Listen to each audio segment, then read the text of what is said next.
E eu quero falar sobre a família num recorte específico. Eu trouxe para conversarmos hoje sobre a primeira família, sobre a família de Adão e Eva e do que isso pode, obviamente, acrescentar ao nosso coração, quais são as lições que nós podemos tirar dela, lições práticas, aplicações práticas para a nossa vida e principalmente para a nossa vida familiar. Essa primeira família que Deus constituiu, da qual nós temos notícia pelos primeiros capítulos do livro de Gênesis, Adão e sua família. Mas antes de começarmos a nossa exposição, eu quero vos trazer à memória alguns pontos que são importantes e que não podem nos escapar. Traz mais para cá. Eu já disse que eu sou horrível com o microfone, né? Lá na Vox o pessoal me mata porque eu não uso microfone. Então, antes de começarmos a nossa exposição, quero trazer alguns pontos à memória, alguns pontos que são importantes para a nossa reflexão e que não nos pode escapar biblicamente quando nós falamos sobre família. Principalmente em nossos dias, onde o mundo, com sua voz, com seu espírito, o espírito do tempo, tem não apenas propagado o conceito deturpado sobre o que é família, mas como também tem deliberadamente se esforçado em destruí-la conforme Deus a imaginou e a criou. Sim, a família é não apenas um projeto de Deus, mas é também manifestação de Deus. Desse modo, cabe-nos de antemão responder à pergunta que está diante de nós nesta manhã. Quando a Bíblia fala família, o que ela quer dizer? O que é que a Bíblia quer dizer quando ela fala família? O que é que nós podemos buscar nas Escrituras? O que é que nós podemos enxergar no plano da revelação progressiva de Deus? Em primeiro lugar, precisamos entender que a família ela é um projeto de Deus, é uma obra divina que nasceu no coração de Deus e não nas mãos dos homens. Não é um projeto humano, não nasceu da mente dos homens. Foi Deus quem criou a família. Em segundo lugar, nós devemos lembrar que a família, além de ser uma obra de Deus, ela deve manifestar o amor de Deus, mas também a sua graça. O que Deus fez por nós, o que Deus continua a fazer por nós, apesar de nós.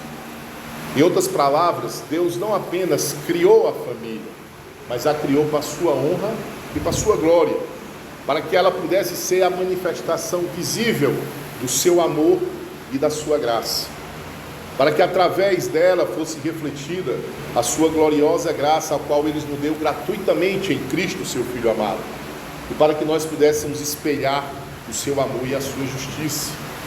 Eu costumo dizer que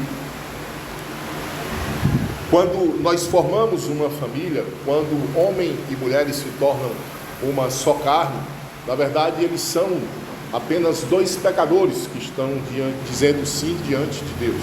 É isso que nós somos. Quando somos um casal, nós somos dois pecadores que estão dizendo sim diante de Deus, diante de uma autoridade eclesiástica, de um pastor, de um ministro. É isso que nós fazemos. E muitas vezes nós nos esquecemos disso. E quando nos esquecemos disso, nós deixamos de manifestar a graça que nos alcançou. Ora, não somos alcançados pela graça de Deus, ou não fomos, pelos nossos próprios méritos, pelas nossas próprias obras, mas Deus agiu de maneira graciosa, deliberadamente.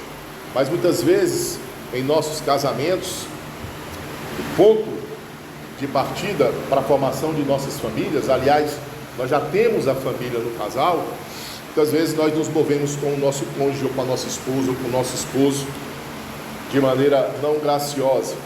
Muitas vezes, ao invés de darmos perdão, misericórdia, graça, nós queremos justiça e juízo. É por isso que nós não podemos esquecer que o casamento não é apenas uma obra de Deus, mas é a manifestação de Deus. Devemos nos mover com o nosso cônjuge, assim como os nossos filhos também, irmãos entre irmãos, filhos com os pais, de maneira graciosa. Devemos nos lembrar disso. Mas pelo que eu entendo, muitas vezes, na maioria das vezes, nós temos esquecido disso.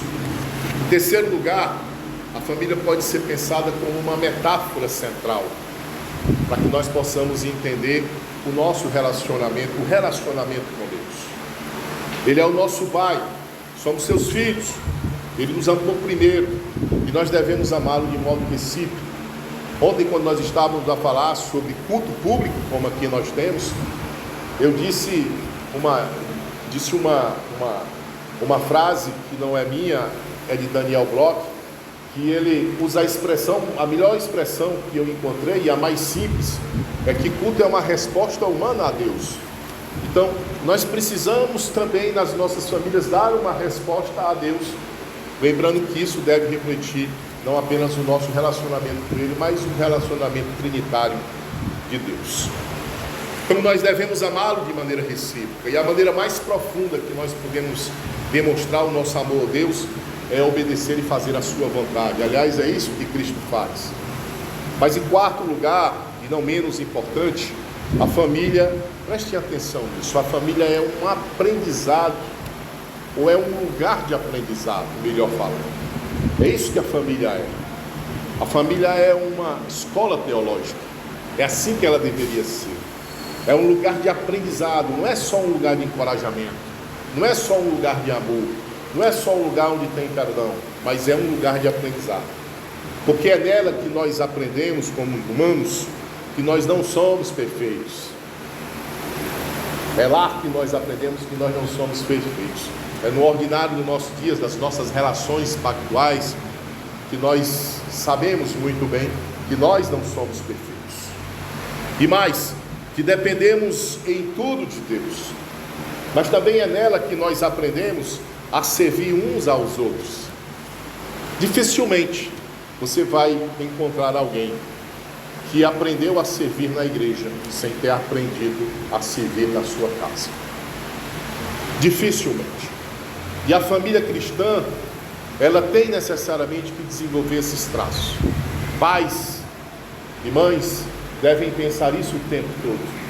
O nosso lar, a nossa família, deve refletir esse lugar. Devemos aprender a servir uns aos outros, para que quando estivermos na casa de Deus, quando estivermos na igreja, no seu culto público, nas atividades, nas programações da igreja, podemos entender que aqui também é um lugar de servir uns aos outros. É nela que nós devemos exercitar diariamente aquilo que Deus nos entregou. Se amamos, é porque Deus nos amou. Se perdoamos, foi com Ele que nós aprendemos. E é na família que nós precisamos exercitar isso. O amor, o perdão, a paciência, a bondade, a fidelidade, e inclusive a paz que recebemos de Deus e que devemos entregar uns aos outros. Em resumo, nós devemos ter sempre em mente, quando falamos sobre a família, pelas lentes das Escrituras, que a família é tanto obra quanto manifestação de Deus, assim como ela deve refletir nosso relacionamento com Deus e deve nos servir como lugar de aprendizado. Preste atenção nisso, por gentileza. Em Efésios 3, no versículo 14, o apóstolo Paulo diz: por esse motivo, eu me ajoelho diante do Pai, de quem todas as famílias no céu e na terra recebem um verdadeiro nome. Amados, nossa família tem um nome no céu. Que coisa linda! Paulo nos deixa saber, pela sua carta aos Efésios, a igreja que está em Éfeso, que Deus não apenas criou, Deus apenas não se manifesta através das famílias que Ele criou, mas que toda família na terra tem um nome no céu. E isso é que nós devemos olhar, é para isso que nós devemos preencher os nossos dias, no ordinário de nos fazermos família, nas relações do dia a dia, e sobretudo na criação dos nossos filhos, no amor às nossas esposas, aos nossos cônjuges, na manifestação do perdão e muito mais. Vamos orar? Senhor nosso Deus, nosso Pai amado, nós te louvamos, Senhor, porque o Senhor é um Deus misericordioso, o Senhor é um Deus bondoso. O Senhor nos amou primeiro, nos deu da sua graça. Obrigado porque o Senhor não tem levado em conta os nossos pecados. Obrigado porque o Senhor nos lavou no sangue de seu Filho. Obrigado porque podemos assentar na sua mesa. Somos chamados não mais de inimigos, indesculpáveis, rebeldes do Senhor, mas fomos feitos filhos. pecadores, mas justificados pelo sangue dele. Obrigado porque o Senhor Jesus nos amou até o fim, se entregou naquela cruz e nos fez filhos amados. Obrigado pela tua igreja, que se reúne, que leva a tua palavra, que proclama o teu Filho, e mais do que isso, que tem instruído e tem proclamado as boas obras ao mundo, como socorro perpétuo do Senhor. Obrigado pela tua palavra, pela tua boa palavra que está diante de nós. Abençoa-nos neste nosso culto, a nossa resposta ao Senhor, em adoração e louvor, mas sobretudo em obediência. É assim que nós te oramos, gratos, no nome de teu Filho Jesus, nosso único Senhor e Salvador. Amém. Vamos abrir, por gentileza, as nossas Bíblias no livro de Gênesis e vamos, para o bem da nossa exposição, fatiar aqui a nossa história da primeira família, da família de Adão e Eva, em algumas passagens que estão distribuídas do capítulo 1 ao capítulo 4, e que são suficientes para o que nós vamos fazer junto nesta manhã. De algum modo, primeiro Gênesis 1, do versículo 27 ao versículo 28. Gênesis 1, versículo 27 ao versículo 28. De algum modo, movidos pelo Espírito Santo de Deus, eu e você vamos saber nesta manhã o que esta história fala conosco, o que ela nos mostra e o que pode ser rodado em nossa casa, na nossa família, em nossa realidade e em nossa vida em geral. Amém? Eu leio Gênesis 1, do versículo 27, 28.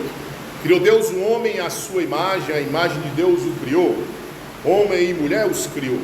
Deus os abençoou e lhes disse: sejam férteis e multipliquem-se, encham e subjuguem a terra, dominem sobre os peixes do mar, sobre as aves do céu e sobre todos os animais que se movem pela terra. Agora nós vamos ao capítulo 2, do versículo 15 ao versículo 19, capítulo 2, do versículo 15 ao versículo 17. O Senhor Deus colocou o homem no jardim do Éden para cuidar dele e cultivá-lo. E o Senhor Deus ordenou ao homem: coma livremente de qualquer árvore do jardim, mas não coma da árvore do conhecimento do bem e do mal, porque no dia em que dela comer, certamente você morrerá. Um pouquinho mais à frente, do versículo 21 ao versículo 24, do mesmo capítulo, no capítulo 2, versículo 21 e 24, a palavra de Deus diz: então o Senhor Deus fez o homem cair em profundo sono, e enquanto este dormia, tirou-lhe uma das costelas, fechando o lugar com carne, com a costela que havia tirado do homem. O Senhor Deus fez uma mulher e a levou até ele. Disse então o homem: esta sim é osso dos meus ossos e carne da minha carne. Ela será chamada mulher, porque do homem foi tirada. Por esta razão, o homem deixará pai e mãe e unirá a sua mulher, e eles se tornarão uma só carne. No capítulo 3, do versículo 6 ao versículo 7, capítulo 3, do versículo 6 ao versículo 7, temos: quando a mulher viu que a árvore parecia agradável ao paladar, era atraente aos olhos, e além disso, desejável para ela, de obter discernimento, tomou do seu fruto, comeu e deu a seu marido, que comeu também. E os olhos dos dois se abriram e perceberam que estavam nus. Então juntaram folhas de figueira para cobrir-se. Tenha um pouco de paciência comigo. Ainda no capítulo 3, do versículo 11 ao versículo 14, do versículo 11 ao versículo 14, e Deus perguntou: quem lhe disse que você estava nu? Você comeu do fruto da árvore da qual lhe proibi comer? Disse o homem: foi a mulher que me deste por companheira que me deu do fruto da árvore, e eu comi. O Senhor Deus perguntou então à mulher: o que foi que você fez? Respondeu a mulher: a serpente me enganou e eu comi. E por último, Gênesis 4, no verso 6 ao verso 8, Gênesis 4, do verso 6 ao verso 8. O Senhor disse a Caim: por que aí você está furioso? Por que se transtornou no seu rosto? Se você fizer o bem, não será aceito. Mas se não fizer, saiba que o pecado ameaça a porta. Ele deseja conquistá-lo, mas você deve dominá-lo. Disse, porém, Caim a seu irmão Abel: vamos para o campo. Quando estavam lá, Caim atacou seu irmão Abel e o matou. Amados, nós podemos tirar muitas lições da história dessa família. Muitas. Lições tanto para a nossa vida comum e ordinária, quanto para a nossa própria família. Dentre tantas lições que nós aprendemos com a história de Adão e da sua família, que de certa forma, no povo de Deus já é muito conhecida. Nós já passamos por essa história, provavelmente, muitas vezes. Mas, sem dúvida alguma, a mais importante para mim, e lembrem-se disso, é que Adão e Eva tinham um relacionamento pessoal com Deus. Às vezes, como cristãos, nós temos dois grandes problemas. Primeiro é que a gente acha que sabe de todas as coisas. Nós não sabemos de todas as coisas. Porque as coisas que estão reveladas e outras que estão ocultas. E às vezes, e muitas vezes, o segundo problema é que nós temos muitas vezes estado com Deus de maneira distraída. Nós temos tanta segurança no amor dele para conosco, que isso é como se fosse suficiente a ponto de jogar a nossa responsabilidade nesse relacionamento, de responder com obediência. Mas vejam só, a primeira coisa que nós podemos aprender nessa história é que Adão e Eva tinham um relacionamento pessoal com Deus. Imaginem que eles tinham, ao final de todas as tardes, um encontro com Deus no jardim. Você consegue imaginar isso? Você consegue, você saindo para trabalhar, você está na parada do ônibus, sei lá, indo para o colégio, indo para a faculdade, está lá sozinho, sentado, quando se olha do lado, Deus. Como assim, Deus? Deus do seu lado, manifesto. Era essa experiência, era exatamente essa experiência que a primeira família tinha com Deus. Nós falamos muito em vida devocional, em relacionamento com Deus, que é extremamente importante. Mas aqui nós estamos falando de um relacionamento não meramente devocional. Nós estamos falando que Deus se assentava no jardim com Adão e Eva. E mais, vocês conseguem imaginar que diante de um relacionamento tão próximo, tão pessoal com Deus, e isso é o que nós devemos aprender, isso não foi suficiente para impedir que Adão e Eva pecassem. Essa é a primeira lição que nós aprendemos com a família de Adão e Eva. Aquele que estiver em pé, que vigie e ore. E ore. Não, estou com Deus, está tudo bem. Adão e Eva estavam com Deus e estavam tudo muito bem. Eles não tinham apenas uma vida devocional, eles estavam com Deus no jardim todos os dias, mas a presença dele não foi suficiente. O relacionamento que nós tínhamos com Deus não foi suficiente para gerar a obediência necessária a fim de que nós não caíssemos. O pecado e a rebelião de Adão e Eva não é algo que deve ser encarado apenas como um ato moral. Não é isso. Ou como algo da perspectiva de que é certo ou errado, ou sobre o que estamos a fazer, se é verdadeiro ou certo. Não é uma lista do que é certo e do que é errado. O pecado de ambos é sobretudo existencial, como dizem os filósofos ontológicos. O pecado de Adão e Eva, que comeram o fruto da árvore do conhecimento do bem e do mal, é porque eles queriam ser alguém igual a Deus. Esse é o pecado original. O pecado original é porque nós ousamos em Adão e Eva, como disse o nosso amado pastor Olisson ontem, quase filosofando lá teologicamente, nos debates do nosso cabeça federal, né? Eu vi, quase, se dá mais 10 minutos, né? Como é bom. Então, o nosso cabeça federal, Adão e Eva, o que eles queriam é ser igual a Deus. E nós, honestamente, a humanidade, desde o Éden, não faz outra coisa a não ser querer ser alguém igual a Deus. E em tudo que fazemos, nas vãs filosofias do mundo, nas ideologias que a humanidade tem abraçado. Adão, amados, é o homem que disse sim para si mesmo e não para Deus. Mas o segundo homem, o homem perfeito, Jesus Cristo, disse sim para Deus e disse não para si mesmo. Se Adão é aquele que disse sim para si e não para Deus, Cristo é o homem perfeito, o homem verdadeiramente perfeito, que disse sim para Deus e não para os homens.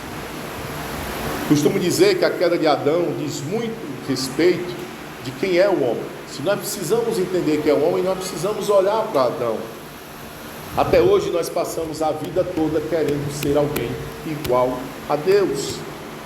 Assim como Adão, nós temos jogado fora ou deixado em segundo plano o nosso relacionamento com Deus, e nisto nós temos falhado duas vezes.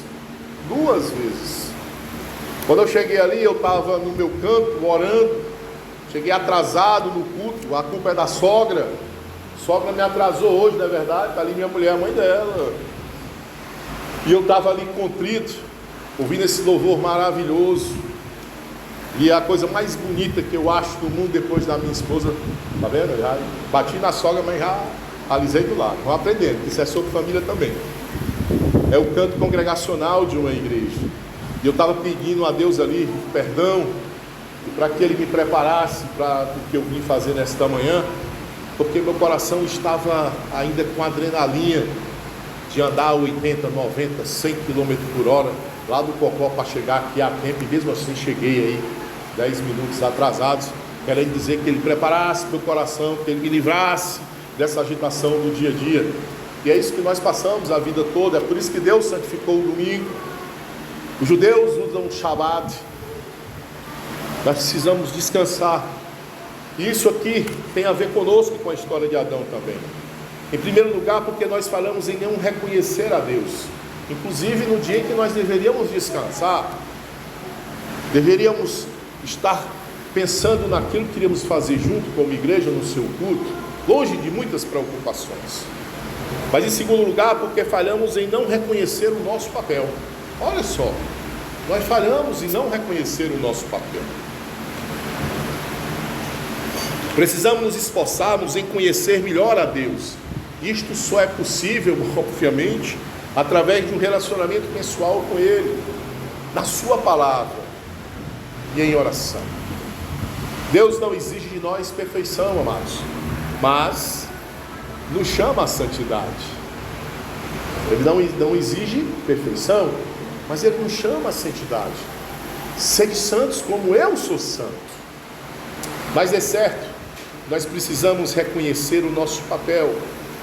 Homens não podem falhar como Adão falhou em sua função de liderar e de guardar a sua casa e a sua família. Eu faço isso diretamente aos homens da local. Não podemos falhar, homens, como Adão falhou, na função que Deus nos outorgou, em liderar, em amor, e guardar a nossa casa e a nossa família. E falo também às mulheres que também sejam prudentes, confiem no Senhor, confiem mais no Senhor do que em vocês mesmas. E o segundo ponto, um fato que muitas vezes nos passa despercebido, é que a palavra abençoar, ela não significa apenas uma dádiva.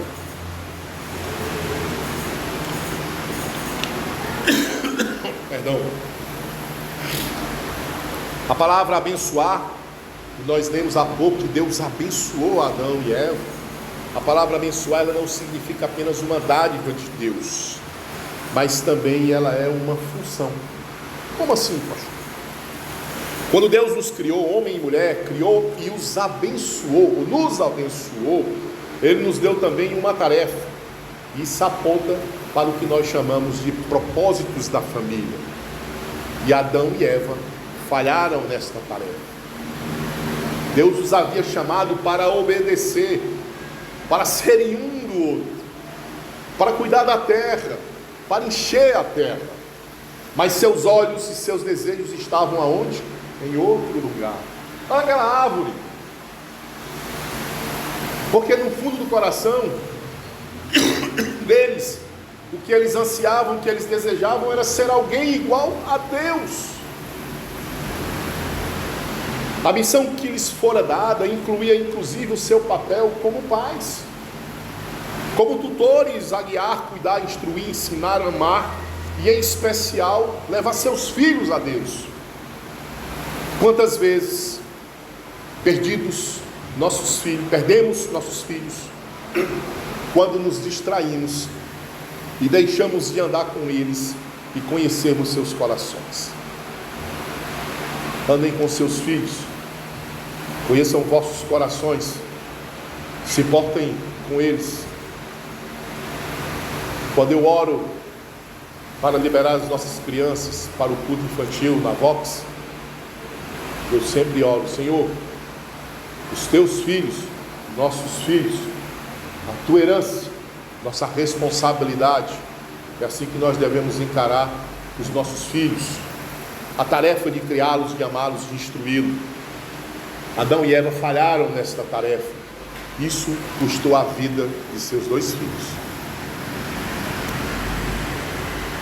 Isso custou a vida de seus dois filhos. E essa história se repete até os nossos dias de hoje. Quantas famílias nós conhecemos, quantos pais nós conhecemos que perderam seus filhos, porque não andaram com eles, porque não conheciam seus corações. Adão e Eva perderam seus dois filhos, um morto e outro amaldiçoado por Deus.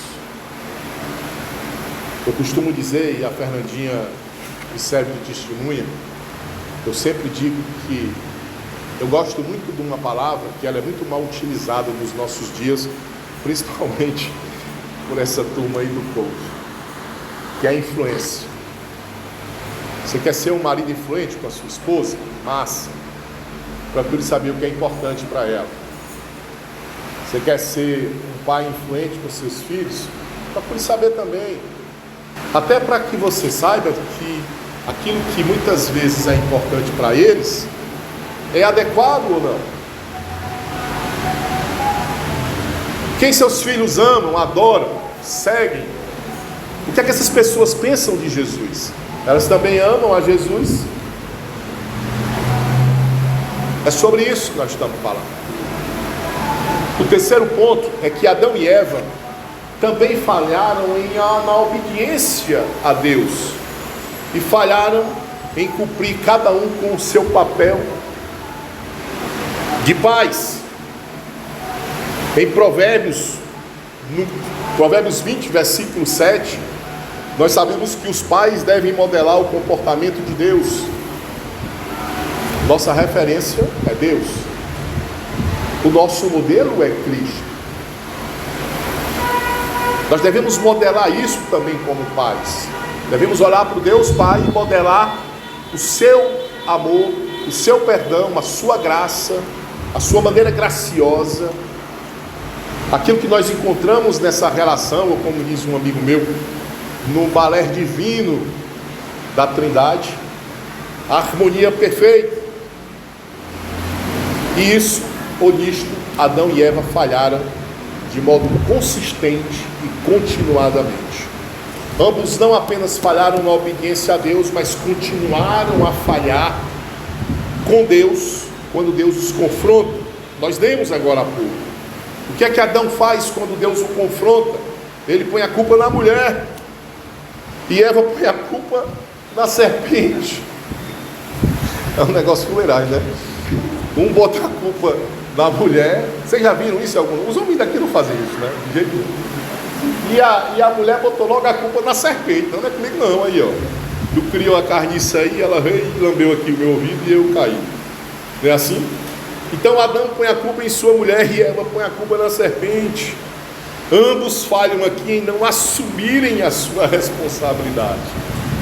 Ambos são incapazes de reconhecerem o erro e dizer: Senhor, me perdoe. Perdoe. Eu errei.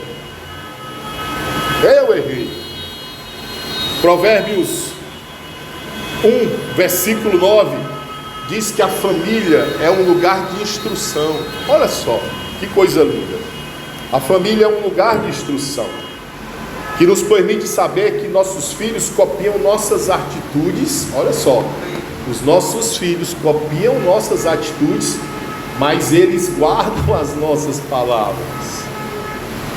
Guardam as nossas palavras. E eu me lembrei agora que no prédio onde nós moramos, tinham muitas crianças há uns 10, 15 anos atrás, e nós recebemos uma dessas crianças lá em casa, com o nosso filho, com o Victor, e a menina dizia assim: cafajeste. Esse cara aí é cafajeste. Cafajeste não é uma palavra que geralmente está no vocabulário de uma criança de 5, 6 anos. Adivinha onde ela aprendeu isso? E aí eu a chamei e disse: meu amor, cafajeste, você sabe o que é cafajeste? Eu sei, cafajeste é meu pai, minha mãe diz isso o tempo todo. As crianças guardam as nossas palavras e muitas vezes nos envergonham. É verdade. Eu me lembro que minha mãe não queria receber uma vizinha lá em casa, isso há muito tempo, e ela tocaram a campainha, aí ela olhou assim pela fresta da porta, né? Nós morávamos ali na Barra do Ceará, e aí ela olhou aqui, aí disse: vixe, disse: olha, não diga que eu estou, vá lá. Aí mandou meu irmão ir lá, meu irmão chegou, aí ela disse: a dona Leda está aí, ela mandou dizer que não estava. Então os nossos filhos guardam as nossas palavras em tudo, em todas as situações, nas mais incomuns. Então isso nos serve de alerta.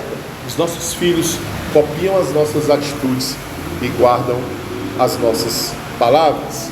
A falta de autorresponsabilidade de Adão e Eva e o modo como fugiram da verdade, recusaram-se a pedir perdão a Deus, alcançou e influenciou seu filho Caim, que fugiu da sua responsabilidade quando Deus o confrontou em busca do seu irmão que ele acabara de matar. Vejam os comportamentos.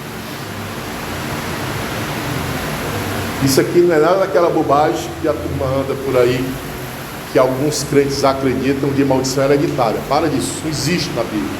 O sacrifício de Cristo é perfeito, único.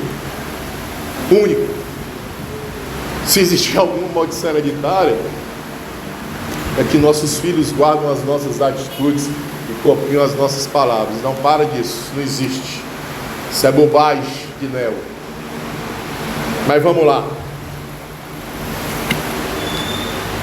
Caim e Abel, amados, é o primeiro exemplo de rivalidade entre irmãos. Não existe mais rivalidade entre irmãos. Existe? Hoje em dia não existe mais não. Isso foi só coisa de Caim e Abel, né?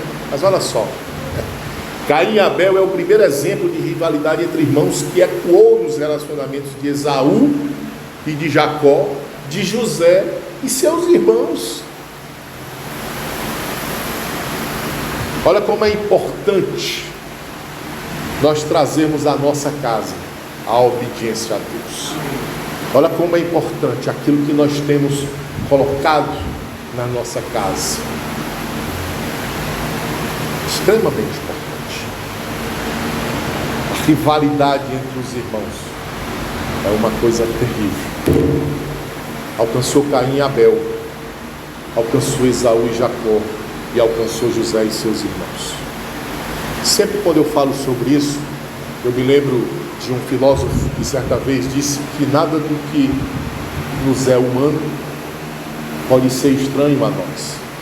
Não esqueçam disso. Somos homens, não somos perfeitos. Não temos apenas a capacidade de amar e perdoar, temos a capacidade de gestar o ódio em nossos corações, de perseguir, de não perdoar, de não agir com graça. Cristo nos salvou, mas não tirou a nossa humanidade. Somos pecadores ainda, redimidos. Essa seria a melhor identificação. A nossa melhor identificação, ao invés de justos, penso eu, seria redimidos, porque a justiça nos foi inclusive imputada, não é nossa, é do Cristo, é Cristo que nos imputou isso. O quarto ponto, e aqui é algo também que nos abençoa, é que nós podemos também aprender com esta família que mais do que desconfiar das nossas emoções, nós precisamos controlá-las. Eu falo o tempo todo isso na Vox: não confie em vossas emoções. Não confie. As emoções nos traem o tempo todo. Momento de raiva, ore, bebê. Momento de muita euforia, ore também. Cuidado com as emoções. Elas têm o poder de sequestrar aquilo que deve ser o nosso tesouro, o nosso coração. E o nosso coração, esse vil órgão, ele deve esconder a palavra de Deus. Ele deve estar guardado no Senhor. Nada do que é humano nos é estranho. Muitas vezes nós deixamos de ser controlados pelo Espírito Santo para sermos controlados pelas nossas emoções. E em 100% das vezes, quando isso acontece, geralmente nós temos um desastre, nós tomamos uma decisão equivocada, nós lançamos palavras que não voltam mais. E cuidado com palavras. Palavras ferem mais aos cônjuges do que atos físicos. Cuidado. Cuidado. Não tem palavra neutra. Não tem também palavra neutra. Palavras são sementes. Tomem cuidado com isso. E as emoções, elas têm o poder de nos sequestrar, de nos levar para longe. Então nós devemos aprender a controlá-las. O primeiro assassinato da história da humanidade acontece nesta família. Nesta família que Deus ia visitar todos os dias ao fim da tarde. Eles sentavam com Deus. Eles não tinham uma vida devocional como nós temos. Eles não ansiavam ver a Deus como nós ansiamos. Eles estavam com Deus no final da tarde no jardim. Isso não foi suficiente para que eles caíssem e pecassem, a ponto do primeiro assassinato da história da humanidade acontecer com a primeira família que Deus criou. Se voltarmos a essa passagem, nós vamos observar que Deus adverte Caim sobre as suas emoções e sobre os efeitos das suas decisões. Nós lemos Gênesis 4, do versículo 6 ao versículo 7. O Senhor disse a Caim: por que você está furioso? Porque você está furioso. Porque se transtornou o seu rosto. Se você fizer o bem, não será por acaso aceito? Mas se não fizer, saiba que o pecado ameaça a porta. Ele deseja conquistá-lo. Mas você, Caim, deve aprender algo. Você deve aprender a dominá-lo.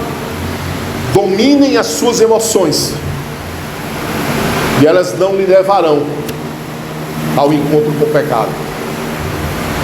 Elas não lhe levarão a tomar decisões que trazem consequências e que muitas vezes não são boas. Na maioria das vezes não são boas.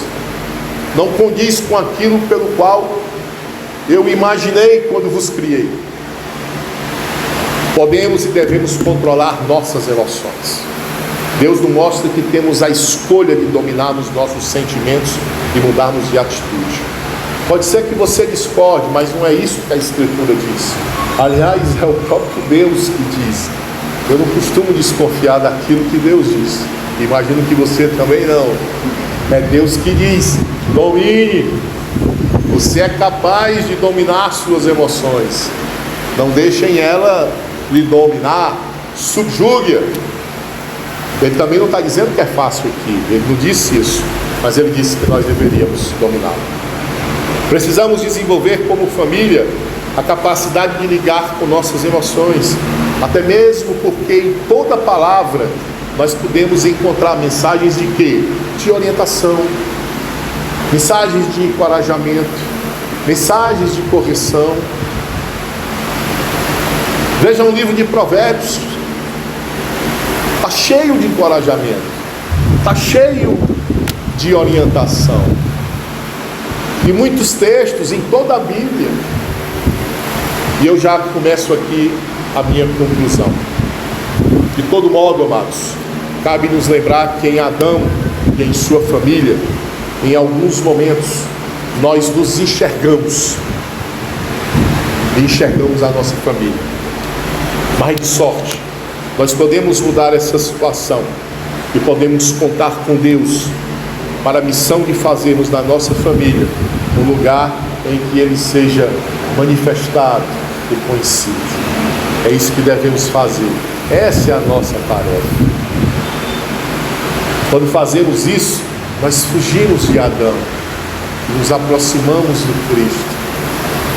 Quando nós trazemos e nos apoiamos, e temos a convicção de contarmos com Deus e a obediência a responder ao seu amor e à sua graça, nós nos aproximamos de Cristo. E eu falo aqui do homem, não estou falando apenas do Cristo Deus, do homem que disse sim para Deus e não para si mesmo. Nós precisamos aprender com isso. Passamos o tempo dizendo sim para nós mesmos. Mas cuidado, que muitas vezes quando dizemos sim para nós estamos negando a Deus. Que nós possamos entender essa equação de dizermos sim para Deus e não para nós mesmos. A família deve ser esse lugar, um lugar de instrução, de encorajamento, de perdão e de melhores escolhas. Uma família que conhece e reconhece que cada um de seus membros tem um papel diferente e único segundo os propósitos de Deus.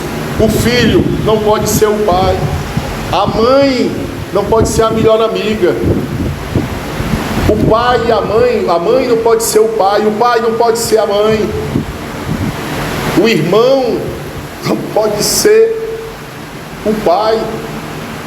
Deus criou a família e deu a cada um uma função. E por fim, uma família que põe toda a sua esperança e confiança em Jesus Cristo, o nosso modelo ideal para qualquer relacionamento. Essa deve ser a nossa família. E por último, uma exortação especial aos pais. E aqui eu finalizo e que Deus nos ajude. Somos responsáveis por aqueles que o Senhor nos deu. E precisamos segurar firme em suas mãos e guiá-los pelo caminho eterno, para perto de Deus e do seu amor que é perfeito. Amém? Sejam abençoados.